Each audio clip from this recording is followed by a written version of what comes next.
O, ayan, mga mare, gusto niyo yung bahay na, magandang pagkagawa, and higit sa lahat, nasa budget meal natin. So, ito nga pala ang ating isa sa mga model, ang Luna. As you can see, ang ganda ng kanyang design, aesthetic na aesthetic, no? Ay, halika, pasukin natin. So, as you can see, malawak ang ating living area. Ayan. And then, dito din ang ating kitchen area. So, you can see, dito na ng ating mga cabinet dito sa baba. Meron na din tayong sink and naka-tiles na din. Meron din tayo dito, ito yung bathroom natin. With toilet and bath na din siya.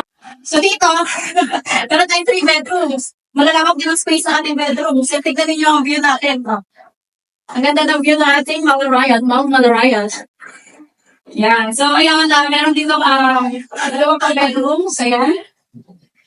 Ito yung isang bedroom pa. And then nandito yung, pwede nyo gawing office or pang-kids sa room. Kung meron kayong 2 or more kids. And ang nagandahan dito mga madam, yan. Ang dami yung bintana. Kahit po dito sa hagdanan, meron tayong bintana. Abot na abot. So, really well ventilated na itong bahay niyo. Hindi na kailangan ng aircon. Diba? Tignan na kayo sa aircon mga madam. Napakadami bintana. Bawat kwarto may bintana. And as you can see, high ceiling na din. So ngayon, wala na kayong hanapin pang iba, no? Meron na kayong magandang view. So ideal siya sa mga Airbnb. Paparentahan mo, wala kang gagawin dito, kukuha ko dito. Reservation natin is 25 lang, no? 25,000. Makukuha mo na itong bahay na to. Malapit lang siya sa Battle May sarili kayong nearby na church po.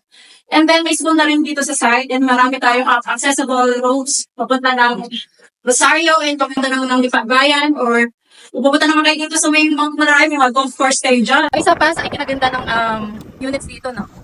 Kung dalawang sasakyan mo, walang problema kasi kasya dito, dalawang sasakyan. Pwede nyo gawing parking ng dalawang SUV, sedan, or kahit yung mga 4x4 ninyo kasya-kasya. Tapos may extension pa yan sa likod. Yan.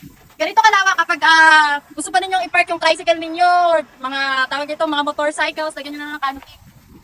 Or you can create this as your mini garden. Mahala kayo, maglagay kayo ng swimming pool, pwede. Kaya, wag na kayong mag-atubili pa at bumili na din isa na biyari.